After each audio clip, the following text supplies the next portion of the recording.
어제 점심 우리 교인이 운영하는 식당 안에서 있었던 대화 내용입니다.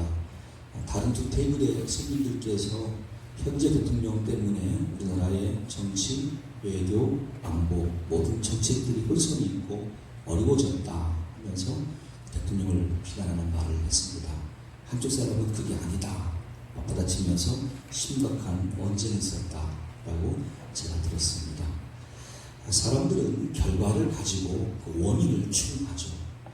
그러므로 현재 눈에 보이는 결과는 반드시 원인이 있는데 그 원인에 대한 요인들을 찾아보는 지혜로운 조기일 뿐더러 더 나아가 그것이 누구 때문이냐 꼭 누군가를 지목하여 탓하는 경향이 있습니다. 원인을 발견하는 것은 필요한 것이죠. 꼭 필요합니다. 그래서 더 개선해야 되고 더 진보할 수 있습니다. 그런데 꼭 그것을 누구 탓으로 한다는 것은 우리가 전에 죄 가운데 있을 때 했던 죄인들의 전적인 모습이라고 성경은 말씀합니다. 이 본문의 말씀에도 예수님께서 길을 가시는데 길 가다가 날 때부터 맹인된 장애인을 만납니다. 그런데 예수님은 아무런 말씀을 하지 않고 있는데 12제자가 먼저 떠들고 있는 것이죠. 라비여, 이 사람이 맹인으로 난 것이 누구의 죄 때문입니까? 자신의 죄 때문입니까? 부모의 죄 때문입니까? 이 질문 두 가지 의도가 있는 것이죠. 누구 때문이냐? 누구 탓이 난 것과 또 한 가지 무슨 죄 때문이냐? 자기들은 의롭다는 거예요. 나는 완전하고 나는 다른 사람들을 이렇게 평가하거나 판단할 수 있는 자리에 있고 저 사람은 내가 판단받을 대상이다 라고 이미 그렇게 시각을 갖고 질문한 내용이죠. 당시 유대인들은 구약 성경을 근거로 질병이 들어왔을 때 부모의 원인으로 또 자신에게서 그 원인을 찾을 수가 있었습니다. 당연합니다. 우리의 죄도 질병을 가져오는 원인이기 때문에. 그런데 우리 예수님은 본문 3절에서 5절까지 다른 말씀을 하십니다. 예수께서 대답하시되 이 사람이나 그 부모의 죄로 인한 것이 아니라 그에게서 하나님이 하시는 일을 나타내고자 하시리라. 때가 아직 낮음에 나를 보내신 이의 일을 우리가 하려야 하리라. 밤이 오리니 그때는 아무도 일할 수 없느니라. 내가 세상에 있는 동안에는 세상에 빛이 오라. 여러분, 어느 부모가요 임신 도중에라도 서로 조심하면서 그 아이를 위해서 기도하고 최선을 다합니다. 태어난 다음에도 부모는 그 아이의 작은 질병도 관심 두고 신경 쓰면서 돌보는 환경이 있죠.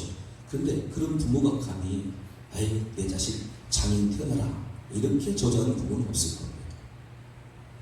어느 부모라도 그렇게는 생각 자체를 품지 않는 것이죠. 다 건강하게 잘 태어나게. 근데 태어나 보니까 이 아이가 날 때부터 맹인이었어요. 이것이 부모님 탓입니까? 또 그 어린 아이 탓입니까? 지금 이렇게 바라보는 시각이 문제가 있는 것이죠. 그 예수님은 그들에게 진정한 가치가 무엇인지 그들에게 말씀을 오늘 전하고 있는 것입니다.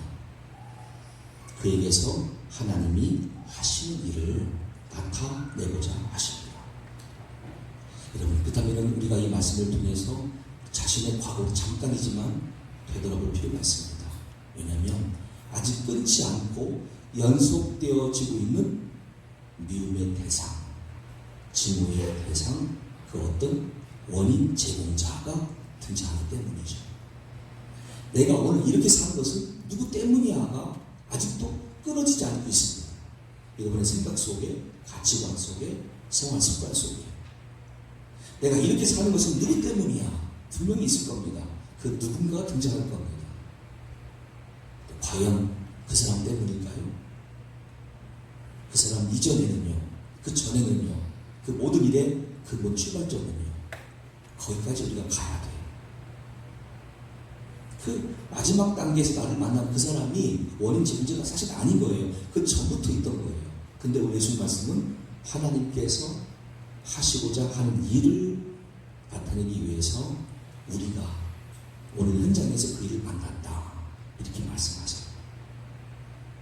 그러면 이제 우리는 우리 마음속에 있는 그 누군가를 다 내려놔야 돼. 내가 미워했던 그 사람, 내가 증오했던 그 사람, 내가 극도로 싫어했던 그 사람을 이제 주님께 맡겨드리고 우리 마음에서는 내려놓아야 돼요. 그리고 이렇게 바람을 가져봐야 돼요. 나나 그 사람이나 하나님이 하시는 일에 쓰임받는 존재가 되기를 원합니다. 이렇게 기도하는 우리가 되야 될 줄로 믿습니다. 이 맹인의 시간표는 예수님을 만남으로 극적으로 달라져요. 다른 사람들 눈에는 여전히 내가 저 사람을 평가할 수 있고 누구 탓인가 따질 수 있는 대상일 뿐입니다. 야, 저 사람 맹인 된 게 저 사람 죄 때문일까? 부모 죄 때문일까? 그 다음에 무슨 죄인가? 매일같이 지난 사람들마다 그렇게 바라보는 거예요. 이 사람은 아무런 자기 한명도 못하고 그들의 숨거리는 말들을 듣고만 있어야 돼요. 답답하겠죠. 나도 이 문제를 모르는데, 이 답도 모르는데 저 사람들은 감히 나도 못하네요. 지금까지 수십 년 그렇게 살아왔어요. 근데 처음 보는 예수님은 그렇게 말씀하지 않으셨어요. 나의 죄도 내 아버지의 죄도 아니래요. 다만 오늘 이것을 허락하신 하나님께서 이제부터 나를 통해서 하신 일을 나타내고자 합니다. 라고 소망의 말씀을 허락하신 거예요.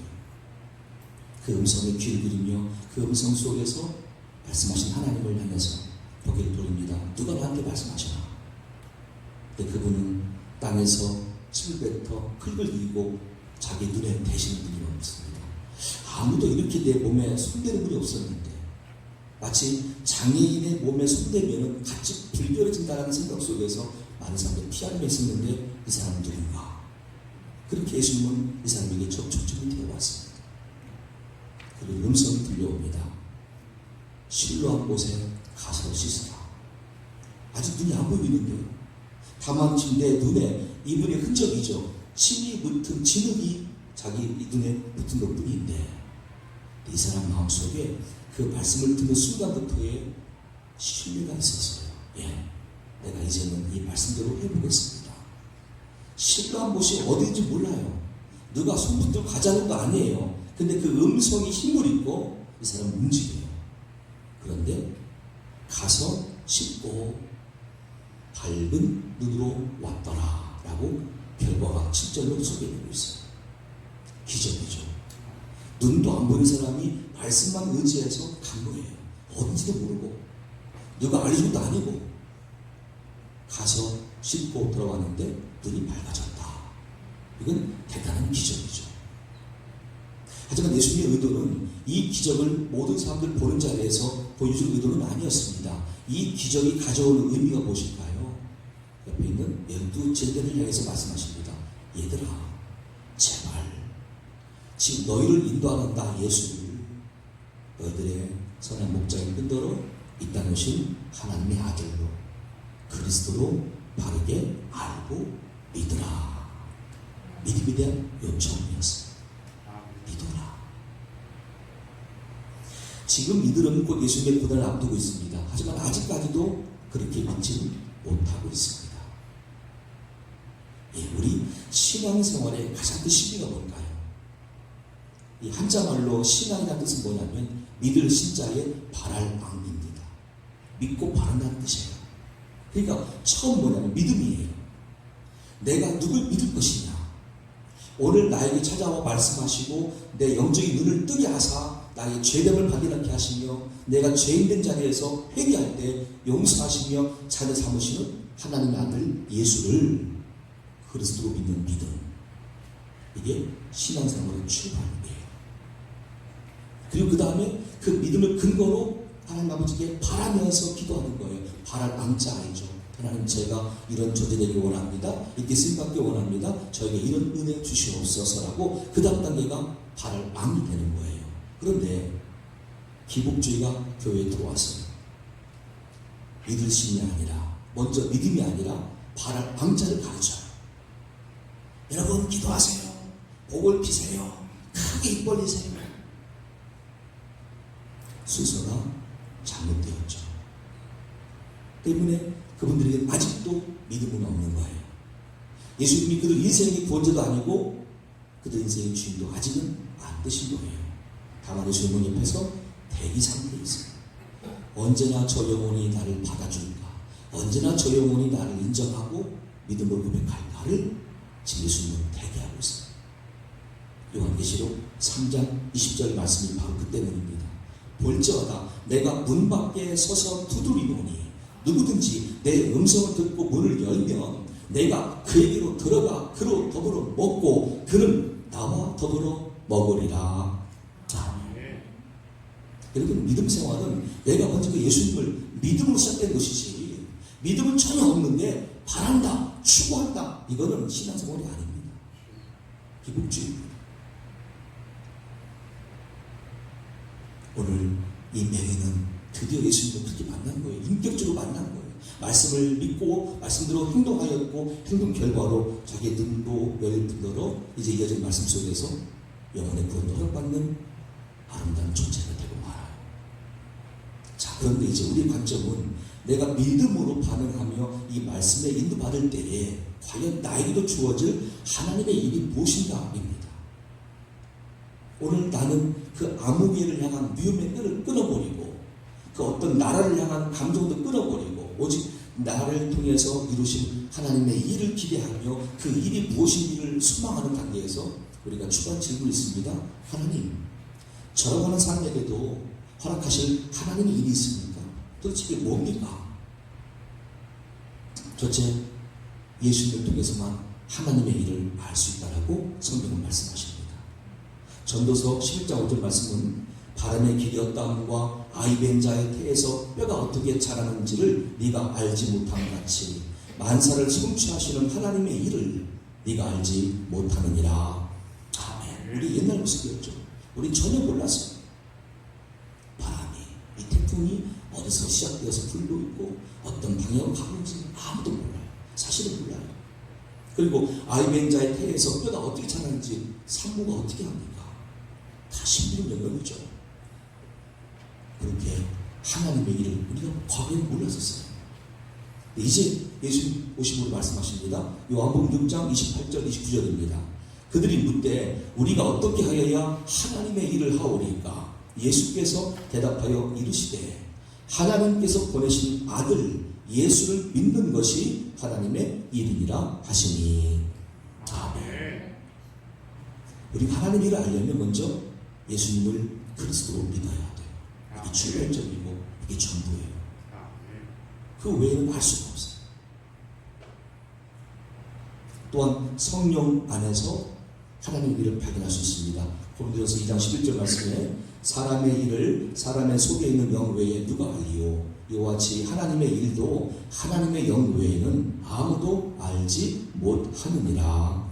아멘. 예수를 그리스도로 믿을 때 우리에게 오시는 성령님, 성령 안에서도 우리가 하나님의 일을 발견할 수가 있어요.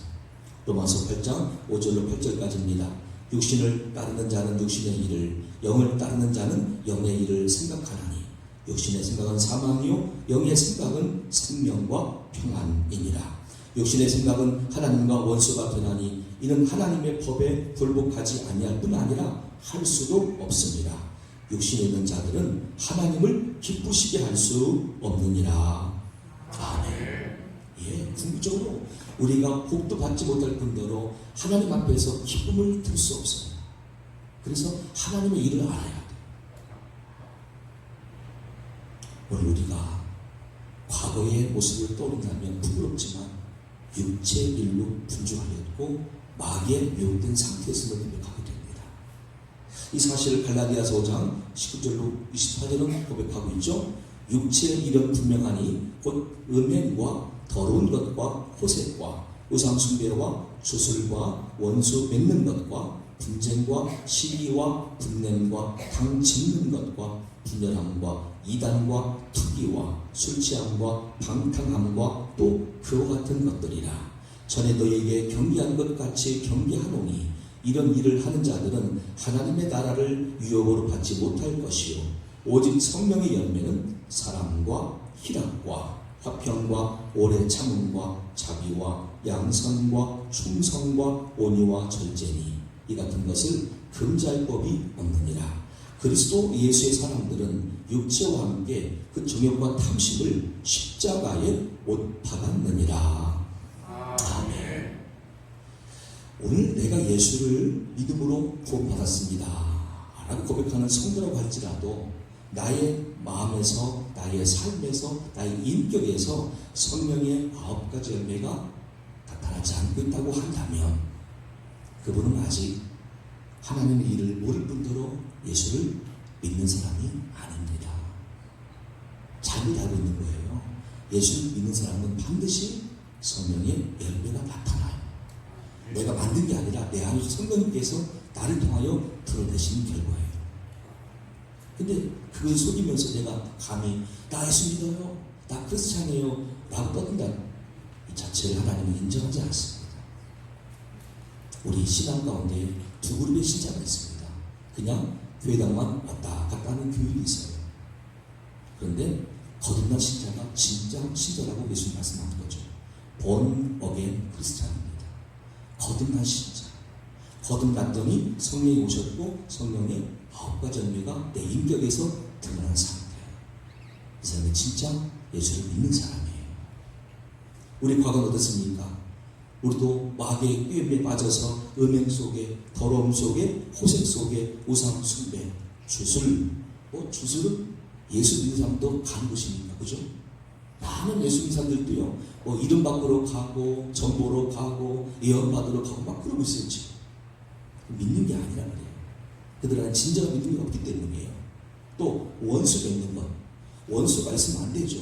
원수가 있는 상태는 뭐냐면, 마귀가 지금 자기 안에 와 있다는 뜻이기 때문에 그렇습니다. 분쟁, 시기, 분냄, 당짓는 것, 분열함, 이단, 투기, 술 취한, 방탕. 다 이게 마귀에 속한 것들이에요. 근데 아직도 이것들이 내 안에서 발견되고 있다고 한다면 아직 그 사람은 믿는 게 아니고 하나님의 일에 쓰임받지 못한 상태라는 것을 아셔야 됩니다. 자, 오늘 우리가 좀 냉정하게 이성적으로 영적으로 자신을 좀 돌아보기 원합니다.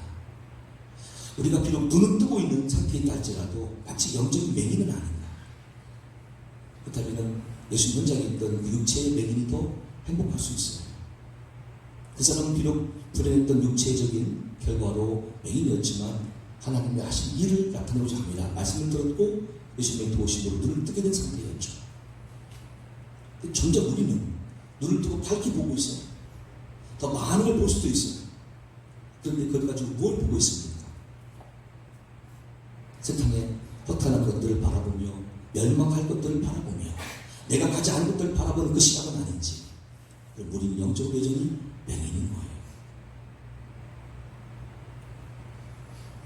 하나님은 이처럼 영적인 맹인인 우리를 찾아오시기 위해서 말씀이라고 하는 중간 장치를 준비해 놓으셨고 이거를 전달할 수 있는 누군가를 통해서 우리에게 알려주셨습니다. 로마서 10장 11절 이하의 말씀에 성경이 이르되 누구든지 그를 믿는 자는 부끄러움을 당하지 아니하리라 하니 유대인이나 헬라인이나 차별이 없습니다. 한 분이신 주께서 모든 사람의 주가 되사 그를 부르는 모든 사람에게 부요하시도다. 누구든지 주의 이름을 부르는 자는 구원을 받으리라. 그런즉 그들이 믿지 아니하는 이를 어찌 부르리요 듣지도 못한 이를 어찌 믿으리요 전파하는 자가 없이 어찌 들으리요 보내심을 받지 아니하였으면 어찌 전파리요 기록된 바 아름답보다 좋은 소식을 전하는 자들의 발이 함과 같으니라. 그러므로 믿음은 들음에서 나며 들음은 그리스도의 말씀으로 말미암았느니라. 아멘. 12 제자들 이제라도 예수님 말씀 속에서 믿음을 얻어야 돼요. 기적만 추구하지 말고 그 의도가 현장에 있었어요. 오늘 우리도 마찬가지입니다. 믿음은 없고 바라기만 해요. 믿음은 없고 나의 소망만 이루어지길 원해요. 이건 탐심이에요. 그러므로 하나님의 일을 알 수도 없었고 하나님의 일에 우리가 개입할 수도 없었던 사실을 이제 부끄럽지만 고백하게 됩니다. 자, 오늘 저와 여러분에게 이 말씀이 주어지기 위해서 얼마나 많은 과정이 있는지 아시죠? 원래 성경은 구약은 히브리어, 아람어로, 신약은 헬라어로 기록된 외국말입니다. 우리 그 성경책을 주어도 볼 수가 없습니다. 알 수가 없었습니다. 그런 하나님께서 중간중간마다 주께서 세우신 사람들과 나라와 언어를 통해서 성경 말씀을 지금 본문은 한글 성경으로 정확하게 인식할 수 있게 우리에게 은혜를 주셨습니다. 이 중간에 쓰임받은 사람들이 누구냐? 하나님의 일을 하는 사람이죠. 그게 하나님의 일인 거예요. 다른 모든 민족을 위해서, 열방의 구원을 위해서 나의 은사와 달란트를 가지고 내가 성경을 필생에 주어진 그 일이 하나님의 일인 거예요. 나 개인의 이익이 아니라, 나 개인의 욕심이 아니라 전체를 살리는 하나님의 마음을 마음에 품고 전체를 살리기 위해서 쓰임받은 그 도구, 그것이 하나님의 일꾼들의 모습인 거예요. 오늘 저와 여러분들에게 사실은 그 일을 허락하시기 위해서 우리도 이 시간 부름받게 하셨고 이 말씀을 듣게 하신 줄로 믿습니다. 여러분 눈을 틀어서 감정대로 처리하지 마세요. 결과를 보면서 꼭 원인 제공자 누군가를 충만하지 마시고 전체가 지금 마귀에 속해 있는 영이기 때문에 우리가 영적인 분별과 동시에 하나님의 이 일로서 접근하지 않으면 이 땅 문제를 풀 수가 없습니다. 계속 원수가 생기는 거예요. 대통령도 원수고 정당대표도 원수고 누구도 원수고 다 원수가 되는 거예요. 내 속이 피폐해져요. 마음의 자유함이 없어지는 거예요. 왜 그 근심을 자기 마음속에 도리어 짐으로 싸려고 하십니까? 다 내려놓으시고 하나님이 나에게 주시는 그 거룩한 은혜가 성령 안에서 의와 평강과 희락일진데 이제부터라도 그 아름다운 인생, 그 복된 인생이 여러분과 저의 인생 후반전 될 수 있기를 예수님 이름으로 간절히 축원합니다. 예수님은 요한복음 9장 35절로 39절에서 이 맹인을 찾아가 말씀하시고 그에게 죄사의 은혜까지 더해 주셨습니다. 예수께서 그들이 그 사람을 쫓아냈다 하는 말을 들으셨더니 그를 만나사 이르시되 네가 인자를 믿느냐? 대답하여 이르되 주여 그가 누구시오니까 내가 믿고자 하나이다. 예수께서 이르시되 네가 그를 보았거니와 지금 너와 말하는 그가 그이니라. 이르되 주여 내가 믿나이다 하고 절하는 자야. 예수께서 이르시되 내가 심판하러 이 세상에 왔으니 보지 못하는 자들은 보게 하고 보는 자들은 맹인이 되게 하려 함이라. 아멘. 결국 이 맹인은 말이죠. 육체의 맹인 상태에서 예수를 만났지만 눈도 뜨게 되는 치유도 경험하였고 죄사함을 경험했던 온전한 구원이 이 사람에게 임했던 것이고 우리들에게 이것을 교훈하는 것이죠. 진정한 믿음은 어떤 결과를 가져오느냐. 육체의 고침만이 아니에요. 근본되어지는 죄의 문제가 떠나게 되어지고 성령 안에서 의와 평강과 희락을 누리는 이 사람 같은 상태, 이 복된 상태를 우리가 연속적으로 허락받는 것이 하나님의 구원인 줄로 믿으시기를 바랍니다. 이것을 우리가 마음속에 지향한다면 오늘 다짐해 보시면 어떨까요? 내가 더 이상 과거의 끈 속에서 누군가를 원망하는 태도를 버리고 이제부터라도 하나님 안에서 하나님의 일로 쓰임받는 거룩한 존재가 되리라. 야고보서 4장 1절로 8절까지 말씀. 너 중에 싸움이 어디로부터 다툼이 어디로부터 나느냐? 너희 지체 중에 싸움은 정욕으로부터 나는 것이 아니냐? 너희는 욕심을 내어도 얻지 못하여 산나며 시기하여도 능히 취하지 못함으로 다투고 싸우는도다.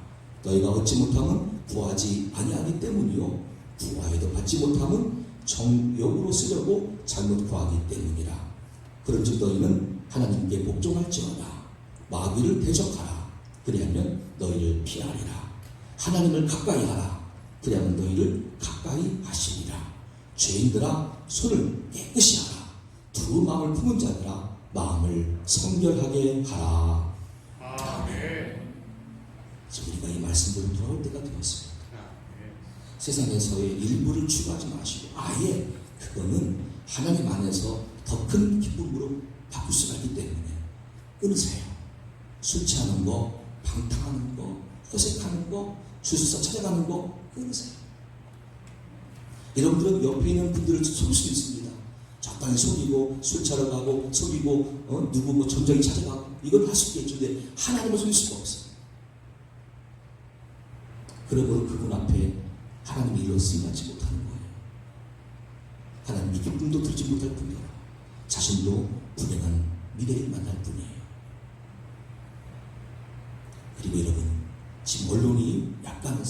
모두가 같은데 이런 언론적인 분에도 여러분 분별력을 가지시고 영적으로 이성적으로 조금만 더 냉정히 판단해 보시기 바랍니다. 우리가 지금 일본 사람들과의 불편한 관계라고 말하지 말고 일본의 특정한 계층이에요. 그 정권과 정당 사람들이지 일본 전체가 아니지 않습니까? 한국에 있는 일본인 유학생들이 지금 불안해한대요. 왜? 우리가 갑자기 감정적이 되어서 막 그들에게 막 저주하고 욕하고 내 하수도에서 나가라, 우리 원룸에서 나가라, 뭐 이렇게 일방적으로 막 통보하는 가운데 일본 유학생들이 난처한 자리에 있다. 그런 보도도 듣고 있어요. 우리가 성숙한 시민의식을 풀 수는 없습니다. 모든 일을 감정적으로 처리하면 안 됩니다. 사실 감정적이면 제가 더 감정적일 수 있어요. 저희 증조 할아버지께서 대한민국 건국 훈장 애국장을 주워받은 분이십니다. 굉장한 가문 같죠? 근데 그 일로 1919년 3.1절 이후에 상해 임시정부에 군 자금을 다 보낸 일을 맡았다가 전남 장성 증조 할아버지 전남을 다 팔았어요. 먼저 내 집부터 헌신하자 다 팔아서 돈 만들고 심지어는 순천으로 곡성으로 남원 등주 다니면서 또 군자금 모아서 그리고 보냈어요. 그 다음에 잡혔어요. 그래서 그 당시 일본의 법을 얻은 것과 공갈죄로 광주 법원에 3년 동안 들어가서 교도 생활했었어요. 그 다음에 정부가 뭐 했습니까? 아무도 안 해줬죠. 저희 아버지와 돌아가신 작은 할아버지께서 막 다니면서 증거를 확보하고 증거를 수집해서 올려가지고 간신히 저 훈장을 주워받은 거예요. 제가 여쭤봤어요. 아버지, 이렇게 해서라도 돌아가신 증조 할아버지의 명예가 회복됐으니 얼마나 감사해요. 아버지께도 손자 빠지니까 혜택이 오니까 얼마나 좋아요. 저 이렇게 말씀하십니다.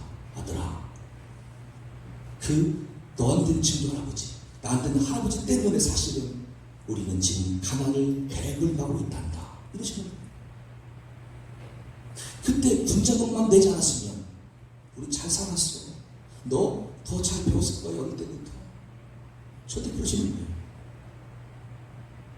아, 친구 아버지가 돈만 안 냈으면 우리 집은 정말 잘 사는 지주였을 거예요. 쫄딱 망했어요. 지금 가난한 목사예요. 그런데 제가 이렇게만 받아들이고 감정적으로 대처하면 저 일본을 안 갈 거고 일본 사람 선택 안 할 겁니다. 하지만 제 안에 예수가 계시잖아요. 하나님 말씀이 이미 있잖아요. 성령이 계시잖아요. 거듭난 다음에 말씀을 품고 세상을 바라보니까 세상 모든 사람들이 다 구원받을 하나님의 백성이라는 사실을 제가 발견하게 된 거예요. 내가 미월 사람이 한 명도 없구나. 여기 일본 사람도 북한 사람도 중국도 러시아도 미국도 어느 나라 사람들도 다 구원이 필요한 하나님 백성이지 나의 원수가 아니다 하는 마음이 제 마음에 주어진 거예요. 어떻게 했을까요? 각 나라에 우리가 비록 가진 못해도 많은 선교사 후원하는 교회, 직접 가서라도 도전받고 그들을 품고 중보하는 교회, 그렇게 14년 7개월 동안을 헌신해 왔어요. 왜? 제 마음속에 감정이 아니라 하나님의 일로 부름받은 사실이 먼저라는 것을 인식했기 때문이죠. 저는 거듭난 목사이기 때문입니다. 거듭나지 않았으면 지금도 감정됐을 겁니다. 여러분 거듭나셔야 되고 믿음 안에서 우리의 가치관이 성경대로 돌아와야 하나님의 일로 쓰임받을 주님의 제자요 종민줄로 믿습니다. 이제 그 시대가 우리에게 열렸습니다. 지금 그 일 하라는 기회예요. 일본 사람들 무시하지 마시고 욕하지 마세요. 중국, 북한, 러시아 누구도 원수 만들지 마세요. 다 하나님의 구원이 필요한 백성들입니다. 우리가 예수의 복음을 그들에게 심어주고 그들 모두가 이 마지막 오실 주님의 재림 앞에 다 들림받을 죄거룩한 자녀가 되게 할 줄로 믿습니다. 오늘 마지막 4절 말씀이 저와 여러분이 고백할 중요한 주제인데 함께 읽으면서 제가 기도하고 본문의 말씀을 마무리하려고 합니다. 이런 마음속에 이제라도 한번 담아보십시오. 내가 정말 하나님의 일로 부름받을 존재인가? 지금 그 준비된 사람인가? 그 믿음 안에 있는가? 4절 말씀을 함께 읽습니다. 때가 아직 낮으니 나를 보내신 이의 일을 우리가 하여야 하리라. 밤이 오리니 그때는 아무도 일할 수 없느니라. 아멘. 기도하겠습니다. 보라 지금은 구원받을 만한 때요, 보라 지금은 은혜 받을 만한 때라.